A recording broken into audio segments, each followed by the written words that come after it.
নিলয় আলমগীর এবং জান্নাতুল সুমাইয়া হিমি দুজনেই বাংলা নাটকের জনপ্রিয় জুটি। তাদের অভিনয় দক্ষতা ও চরিত্র দর্শকদের মুগ্ধ করেছে বছরের পর বছর। কিন্তু এবার তারা নিজেদের সীমাবদ্ধতা অতিক্রম করে বড় পর্দায় জায়গা করে নেবেন। বিস্তারিত জানাবো, তবে তার আগে আপনি যদি আমাদের চ্যানেলে নতুন হয়ে থাকেন তাহলে চ্যানেলটিকে সাবস্ক্রাইব করে সঙ্গেই থাকুন। ধন্যবাদ।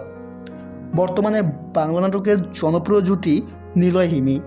জানা গেছে এবার তাদের নতুন সিনেমা আসতে চলেছে।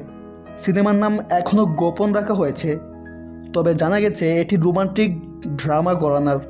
গল্পে থাকবে প্রেম, আবেগ এবং জীবনের গভীর কিছু টানাপোড়েন। সিনেমাটি পরিচালনা করেছেন বাংলাদেশের একজন খ্যাতিমান নির্মাতা, যার পরিচালনায় একাধিক সুপারহিট সিনেমা রয়েছে।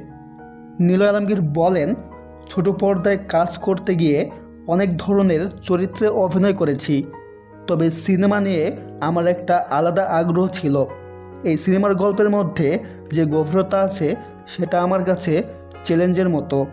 এবং অন্যদিকে হিমি বলেন, এটা আমার জন্য এক নতুন অভিজ্ঞতা।